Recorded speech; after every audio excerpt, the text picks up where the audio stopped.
नमस्कार, अध्ययन कक्ष में आप सभी का स्वागत है। तो आज की इस वीडियो में हम बात करने वाले हैं Brunner's theory of cognitive development की। आपको याद होगा कि लास्ट वीडियो में हमने जीन पियाजे की कॉग्निटिव डेवलपमेंट की थ्योरी पर बात की थी। तो आज की इस वीडियो में हम एक और कॉग्निटिव डेवलपमेंट की थ्योरी को करने वाले हैं और इस कॉग्निटिव डेवलपमेंट की थ्योरी को जेरोम ब्रूनर के द्वारा दिया गया है। तो चलिए आज की वीडियो को शुरू करते हैं। तो जेरोम ब्रूनर के बारे में आपको याद रखना है कि जो जेरोम ब्रूनर है वो एक अमेरिकन साइकोलॉजिस्ट थे। ठीक है, आपको उनकी नेशनैलिटी याद रखनी है कि वो एक अमेरिकन साइकोलॉजिस्ट थे। इसी के साथ आपको याद रखना है कि जो जेरोम ब्रूनर है वो एक कंस्ट्रक्टिविस्ट थे। मतलब कि वो क्या है, कंस्ट्रक्टिविस्ट अप्रोच को फॉलो करते थे। उनका मानना था कि जो बच्चे हैं वो अपनी नॉलेज को खुद कंस्ट्रक्ट करते हैं और उसको एक मीनिंग देते हैं। ठीक है, मतलब कि लाइफ में बच्चे जो भी एक्सपीरियंसेस को वो गेन करते हैं उन सभी से वो क्या करते हैं, अपनी नॉलेज को कंस्ट्रक्ट करते हैं, उनको एक मीनिंग देते हैं। तो आपको याद रखना है कि जो जेरोम ब्रूनर है वो एक कंस्ट्रक्टिविस्ट है। इसी के साथ आपको याद रखना है कि जो जेरोम ब्रूनर है इन्होंने अपनी थ्योरी में कल्चर और लैंग्वेज को काफी ज्यादा इंपॉर्टेंस दी है।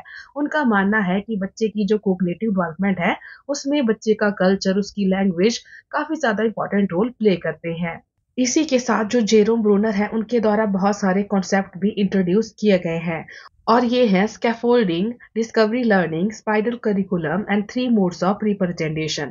आपको याद रखना है कि जो स्कैफोल्डिंग का कॉन्सेप्ट है, डिस्कवरी लर्निंग का कॉन्सेप्ट है और जो स्पाइरल करिकुलम है और जो 3 मोड्स ऑफ रिप्रेजेंटेशन है, ये सभी किसके द्वारा इंट्रोड्यूस किए गए हैं? ये सभी आपके जेरोम ब्रूनर के द्वारा दिए गए हैं। अब यदि हम स्कैफोल्डिंग की बात करें तो आपको याद रखना है कि जो स्कैफोल्डिंग है इसका मतलब होता है टेम्परेरी हेल्प या फिर टेम्परेरी असिस्टेंस। तो आपको याद रखना है कि जो स्कैफोल्डिंग है, डिस्कवरी लर्निंग है, स्पाइरल करिकुलम है, 3 मोड्स ऑफ रिप्रेजेंटेशन है, ये सभी किसके द्वारा दिए गए हैं? ये सभी जेरोम ब्रूनर के द्वारा दिए गए हैं।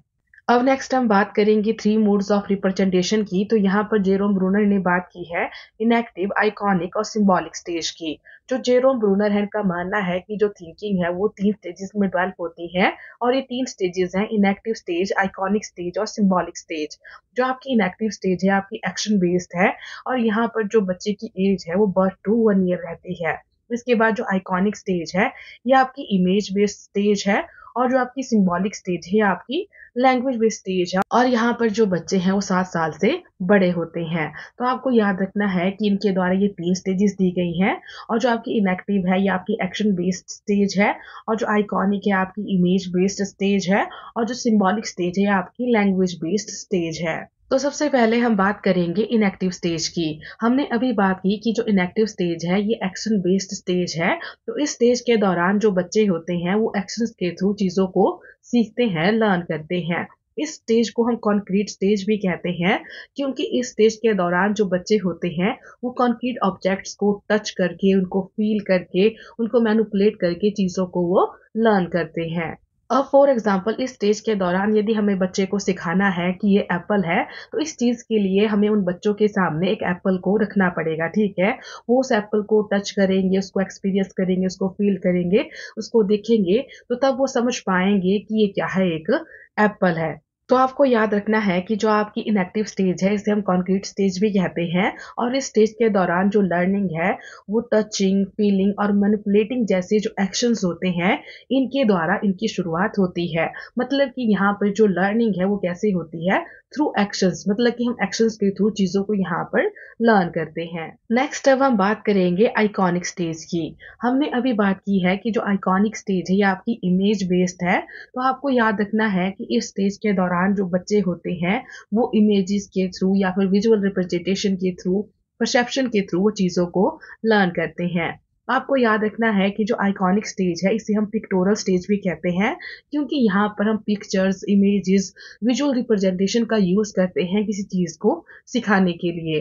फॉर एग्जाम्पल यदि इस स्टेज के दौरान हमें बच्चों को सिखाना है कि एप्पल क्या होता है तो इस स्टेज के दौरान हम क्या करेंगे, बच्चों के सामने एप्पल की कोई पिक्चर रखेंगे। ठीक है, तो उसको देखकर, उस इमेज को देखकर बच्चे समझ पाएंगे कि हम एप्पल की बात कर रहे हैं। और सिमिलरली यदि हमें किसी और ऑब्जेक्ट के बारे में बताना है तो हम उस ऑब्जेक्ट की इमेज बच्चों को दिखा सकते हैं ताकि वो समझ पाए कि हम किस चीज की बात कर रहे हैं।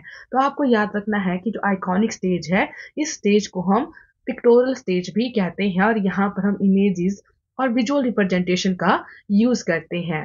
अभी हमने बात की परसेप्शन की, तो हमें पता होना चाहिए कि परसेप्शन होती क्या है।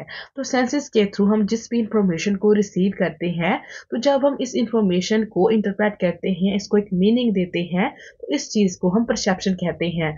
तो आपको याद रखना है कि परसेप्शन क्या होती है। नेक्स्ट अब हम बात करेंगे सिंबॉलिक स्टेज की। तो आपको याद रखना है कि जो सिंबॉलिक स्टेज है, इस स्टेज को हम एब्स्ट्रैक्ट स्टेज भी कहते हैं। और अभी हमने बात की थी कि ये लैंग्वेज बेस्ड स्टेज है। तो यहाँ पर हम लैंग्वेज के थ्रू, ठीक है, जो एब्स्ट्रैक्ट सिंबल्स होते हैं उनका यूज करते हैं ताकि बच्चे चीजों को समझ सकें। तो आपको याद रखना है कि जो सिंबॉलिक स्टेज है, यहाँ पर जो लर्निंग है वो एब्स्ट्रैक्ट सिंबल्स के थ्रू होती है। अब इस स्टेज के दौरान यदि हमें बच्चे को समझाना है कि हम सेब की बात कर रहे हैं, तो हम डायरेक्टली क्या कर सकते हैं, हम बोर्ड पर लिख देंगे सेब, ठीक है। तो बच्चे इजीली समझ जाएंगे कि हम किस चीज की बात कर रहे हैं, सेब की बात कर रहे हैं। अब ये जो स्टेज है, इस स्टेज के दौरान ना ही हमें किसी ऑब्जेक्ट की ज़रूरत है और ना ही हमें उसकी इमेज की ज़रूरत है। हम नॉर्मली उन्हें सिंबल्स के थ्रू इस चीज़ को समझा सकते हैं कि हम किस चीज़ की बात कर रहे हैं। तो आपको याद रखना है कि जो सिंबॉलिक स्टेज है, इसे हम एब्स्ट्रैक्ट स्टेज भी कहते हैं और ये लैंग्वेज बेस्ड स्टेज है। और यहाँ पर हम लैंग्वेज का, एब्स्ट्रैक्ट सिंबल्स का यूज़ करते हैं चीज़ों को लर्न करने के लिए। इसी के साथ आई होप कि आपको ब्रूनर की कोग्निटिव डेवलपमेंट की थ्योरी समझ आ गई होगी। वैसे तो एक छोटी सी थ्योरी है, लेकिन आपके एग्जाम पॉइंट ऑफ व्यू से काफी जरूरी है। यदि हम बात करें कि यहाँ से कैसे क्वेश्चन पूछे जाते हैं, तो यहाँ से क्वेश्चन पूछते जाता है कि जो आपकी पिक्टोरल स्टेज है वो कौन सी है। तो आपको याद रखना है कि जो पिक्टोरल स्टेज है वो है आपकी आइकॉनिक स्टेज। यदि हम इनएक्टिव स्टेज की बात करें तो उसे हम कॉन्क्रीट स्टेज कहते हैं। और यदि हम सिंबॉलिक स्टेज की बात करें तो आपको याद रखना है कि इसे हम एब्स्ट्रैक्ट स्टेज कहते हैं। तो इसी के साथ आज की वीडियो में इतना ही। मिलते हैं नेक्स्ट वीडियो में। Thank you.